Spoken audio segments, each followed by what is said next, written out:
Qatada रज़ी अल्लाह ताला अन्हु फरमाते हैं कि ये औलिया अल्लाह की सिफत है और अल्लाह के जिक्र सुनने से उनके बदन के रोंगटे खड़े होते हैं और बदन लरसते हैं और उनका दिल अल्लाह की याद में नर्म हो जाते हैं। तो ये औलिया अल्लाह की सिफत है वजद और बड़ी नहायत मुफीद हालत शरीफा है। और इससे ये पता चलता है कि अल्लाह ताला इस बंदे पर मेहरबान है और अल्लाह ताला उस पर अपना फजल फरमाता है। तो लिहाजा और वजद की एक और दूसरी बात यह है कि वजद, चूँकि आपने जो तारीफ़ात सुनी इसमें एक हालत से ताबीर की गई और ये ऐसी हालत है जो सालिकीन पर वारिद होती है, जो अपने कामिल शेख से मुरीद होते हैं तो उन मुरीद को अल्लाह तबारक व तआला शेख की निस्बत से उनके इस्तेदाद के मुताबिक हालत अनायत फरमाता है।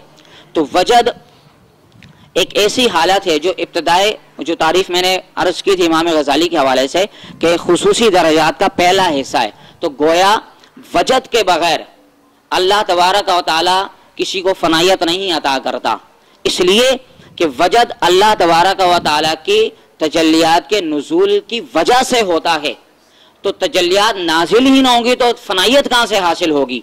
तो वजद हासिल होता है, ये अलग बात कि किसी को पता चले किसी को ना चले, इससे गरज नहीं, लेकिन उसके नफ्स में ये चीज़ पाई जाती है, आहिस्ता आहिस्ता वो फनायत के दर्जात को हासिल करता है। जो जो वजद में कुव्वत पैदा होती जाएगी उसका वजद आला क्वालिटी का होता जाएगा। और आला क्वालिटी का किस तरह होगा कि सहाबा इकराम और नबी अलैहिस्सलातु वस्सलाम से उसकी मुनासिबत पैदा होती जाएगी। जितना उसका वजद उसकी हकीकत से बेबहरा है, इसलिए कि तसव्वुफ जो अल्लाह की रज़ा का एक सिलसिला है उसमें मकसूद अल्लाह उसके रसूल की रज़ा है और अल्लाह की मारिफत असल मकसूद है और वो डिपेंड और मबनी होती है वजद पर। जब वजद का इनकार करे, उसकी कैफियत महसूस ही ना करे, तो वो फना फिल्ला नहीं हो सकता, फना फिर रसूल नहीं हो सकता, फना फिर शेख नहीं हो सकता, तो उसे ना तसव्वुफ हासिल होगा ना तसव्वुफ का मजाक हासिल होगा। लिहाजा वजद एक महमूद चीज़ है, कुरान और सुन्नत अहादीस से और दीगर औलिया अल्लाह की इबारात से साबित है। और फी नफ्सी ही एक दलील ये भी है कि फी नफ्सी इसमें कोई बुराई है नहीं। तो अल अस्लु फिल अशिया इबाहतुन, हर शय में असल इबाहत है, जब इसमें कोई मुनकर बात नहीं तो ये जायज़ पहलू रखती है। और जायज़ न सिर्फ जायज़ बल्कि एक अल्लाह ताला की तरफ जाने का चूँकि सबब है और मार्फत अल्लाह को हासिल करने का सबब है, तो मंजिल जब अच्छी होती है, मकसद अच्छा होता है, तो उसकी तरफ जाने वाला सबब भी अच्छा होता है। लिहाजा वजद हर एतबार से हर जाविये से एक बड़ी हालत शरीफा है, औलिया अल्लाह की सिफत है और महज अल्लाह का फजल है। इसी वजद के साथ साथ इसमें कोई इख्तलाफ नहीं कि वजद हर लिहाज से बेहतर चीज़ है। अगला जो इसका स्टेप है, इसका जो दर्जा है वो तवाजुद कहलाता है। और तवाजुद बाब तफ़ाउल से मुताल्लिक है और तफ़ाउल में तकल्लुफ़ का माना पाया जाता है। यानी मतलब ये हुआ कि कोई शख्स जानबूझकर कोई काम करे, अपने इरादे से अपनी रज़ा से कोई काम करे, उसे तकल्लुफ़ कहते हैं। तो तवाजुद का मतलब ये हुआ कि अज़ खुद यानी वजद की कैफियत ना पैदा हो, लेकिन अज़ खुद वजद की कैफियत पैदा करने की कोशिश की जाए। तो इसमें दो बातें पाई जाती हैं। वजद की दो सूरतें हैं, मज़मूम और महमूद, यानी एक अच्छी और एक बुरी। तो बुरी कब होगी?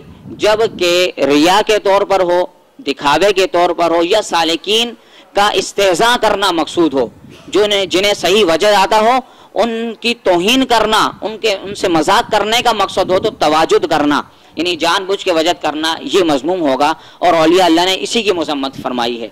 दूसरी जो बात है तवाजुद महमूद यानी अज़ खुद वजद की कैफियत लाना, ये अच्छी भी है। इस सूरत में जब अहले वजद से मुशाबियत की नीयत हो कि इन्हें अल्लाह ने वजद अनायत फरमाया तो हम इनकी मुताबियत करें, मुशाबियत करें, शायद अल्लाह ताला हमें भी ये नेमत दे दे, तो इसलिए ये महमूद है, इसमें भी कोई कलाम नहीं, ये बेहतर बात है, मतलूब शरई है और अहसन बात है। या वजद हकीकी को हासिल करने की नीयत से तवाजुद इख्तियार किया जाए तो ये भी बड़ी बेहतरीन और अच्छी बात है, इसमें किसी का कोई इख्तलाफ नहीं। इख्तलाफी जो सूरत है वो सिर्फ रिया पर मामूल है, दिखावे पर मामूल है, या अहले वजद की तौहीन पर मामूल है। जो इस तरह करेगा तो वो तवाजुद इख्तियार करना सही नहीं है। और जो वजद की मुशाबियत के लिए, अहलुल्लाह से मुशाबियत के लिए, उनसे अपने आप को जोड़ने के लिए कि शायद अल्लाह ताला इनकी बरकत से ये नेमत मुझे भी अता फरमा दे, तो ये जायज़ है। इसकी दलील ये है कि हदीस शरीफ में आया, मन तशब्बह बिक़ौमिन फहुवा मिनहुम, जो किसी कौम की मुशाबियत इख्तियार करेगा तो अल्लाह ताला جو فضل اس قوم پر فرماتا ہے وہی فضل اس پر بھی فرمائے گا. تو جو تواجد اہل اللہ سے مشابہت کے لیے کیا جائے وہ جائز ہے، اور امید کی جاتی ہے کہ اللہ تعالیٰ اس تواجد کی برکت سے اسے وجد حقیقی عطا فرما دے. اور دوسری دلیل یہ ہے اس کے لیے کہ حضور علیہ السلام نے فرمایا قرآن کریم کے حوالے سے کہ قرآن جب پڑھا کرو تو رویا کرو، ابکو، رویا کرو، فَإِن لَمْ تَبْکُوا، اگر رونا نہ آئے تو کیا کرو، فَتَبَاکُوا، رونے والی صورت بنا لیا کرو.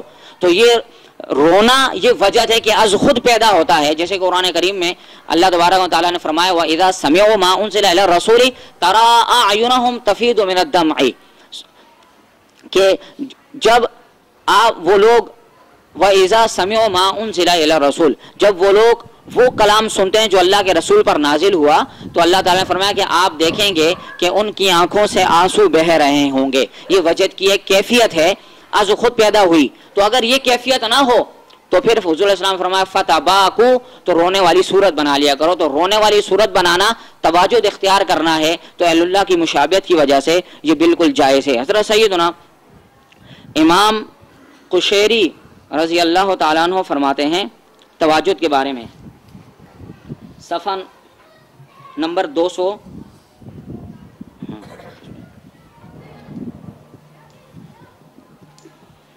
یہ امام قشیری الرسالۃ القشیریہ یہ امہات الکتب تصوف میں شمار کی جاتی ہیں. بہت پرانا رسالہ ہے. حضرت امام ابی قاسم عبد الکریم بن حوازن کا یہ رسالہ تصوف کے جملہ معاملات پر یہ حاوی ہے اور بڑا محقق رسالہ ہے. بڑے بڑے اولیاء اللہ اس سے دلائل فراہم کرتے ہیں. تو سیدنا ابی القاسم فرماتے ہیں پیج نمبر صفحہ نمبر 130 تواجد کے بارے میں کہ تواجد کیا چیز ہے، استدعاء الوجدی بدرب اختیارن، کہ اپنے اختیار سے اپنی کوشش سے وجد کو اختیار کرنا، یعنی وجد کی صورت بنانا، یہ تواجد کہلاتا ہے. ولیس لصاحبہ کمال الوجد، لیکن تواجد کمال نہیں ہوتا. کمال جو ہے وہ وجد میں پایا جاتا ہے، اگرچہ کمال تو نہیں لیکن پھر بھی تواجد محمود ہے اور کمال کی طرف جانے کا ایک ذریعہ ہے. تو یہ بات ہمارے کتابوں میں موجود ہے کہ جو چیز پوری کی پوری حاصل نہ ہو تو وہ سب کی سب چھوڑی بھی نہیں جاتی. تو جسے وجد حاصل نہ ہو تو اگر وہ تواجد کرے اس نیت سے کہ وجد حاصل ہو جائے، اہل اللہ سے مشابہت ہو جائے، تو یہ بالکل جائز ہے، مطلوب شرعی ہے اور اللہ تعالیٰ کے پسندیدہ کاموں میں ایک بات یہ بھی ہے. تو تواجد کی تعریف حضرت امام قشیری نے یہ فرمائی صفحہ نمبر 130 پر.